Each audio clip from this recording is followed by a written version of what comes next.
about, it's time for Helldivers. The Grummz were misled. Helldivers laud for its anti-political stance by all of us. Oh no. Now, community clarified why they banned people for asking for LGBTQ capes. It was for politics to protect devs from waves of hate speech which their staff was struggling with emotionally. And now that they only ban the bigots. Honestly, I don't know what to think. What is Helldiver's community policy? Oh no. This is Catherine Baskin. As you can tell, sort of what...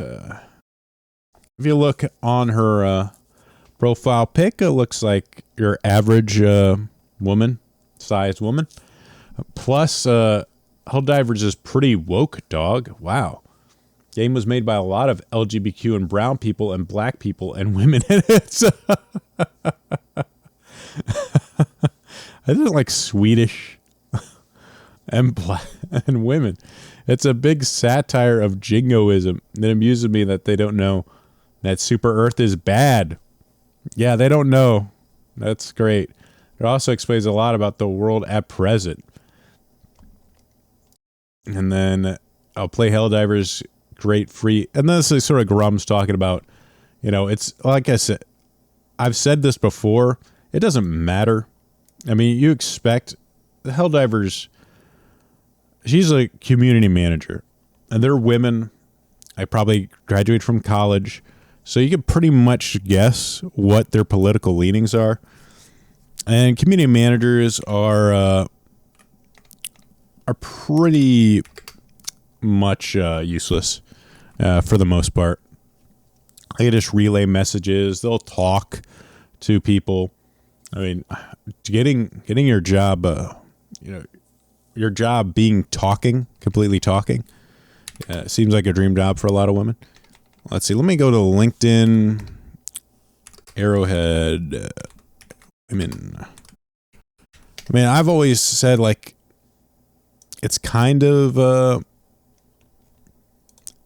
Arrowhead is kind of woke to begin with. They're like any other dev. They're very leftist. Shoot, now I can't find it. I did link it in my Twitter. Let me find this picture of my Twitter 1 second. I just ignore community managers, and really any sort of community is really going to generate organically. It's not going to be something that that can be forced by developers. I mean, they have the ability to really like push it through official channels. But really, what develops is always going to be a sort of natural coming together community. And this is, Arrowhead. This year's Swedish Game Report is out now. We're so happy to see that 40% of the new entrants were women. But we know that the industry could do more regarding diversity in the workplace. Come on, let's do even better. Diversity seems to lead to better culture and more sustainable and dynamic companies, to which we wholeheartedly agree.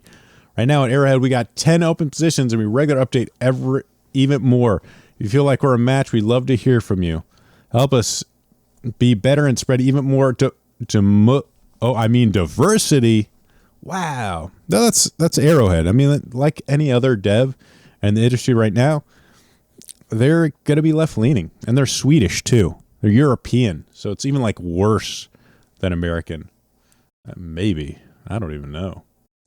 Like how they're Swedish, and they... tons of brown and gay people worked on this. Sweden known for its large populations of black and brown people. But really, I think you just got to ignore most of that and just enjoy the game. If the work is good, I judge people by their works. If the work's good, then enjoy it. Let's move on. We're talking about Helldivers again. So this came up in my feed a lot. This IGN review. Yes, you're a fascist in Helldivers, but it's so unintentionally over the top, it's impossible not to smile.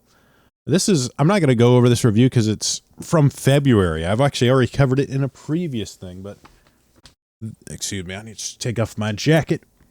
but this is something that constantly comes up, and I'm so sick of hearing it. It's game. You're a fascist, guys. Media literacy, guys. All of it's here. Really, and the thing that I wanted to talk about, and I'm not 100%. This is sort of I'll put on some gameplay of me playing with a nuke. Very cool. The game's awesome, and this is like, where's the satire in this? Me blowing up a giant mechs. The setting itself does have satire, but I really wonder how effective it actually is, especially with like video games aren't movies. You actually become part of it. So you actually assume the character that's in it. Like, are you really the bad guy in this scenario? Is it possible to think of yourself as the bad guy? Like, even if you are, like, in roles, one of the fun of video games is actually being a sort of bad guy sometimes, being able to, like, sort of indulge in your darker urges, even though a lot of these, like, leftist people worrying about extremism in game seem to be very against this being something that takes place. To actually, like, be the character and think of yourself as bad or evil in a way just doesn't seem as possible. Because, I mean, usually almost everybody likes themselves to some extent. I mean, maybe not leftists. I don't know. Maybe they do hate themselves. But I've always felt like if you're actually, like, playing that character, you love yourself, essentially. You want to win when you play these games. So it doesn't matter whether you're good or bad. Can it really be effective satire?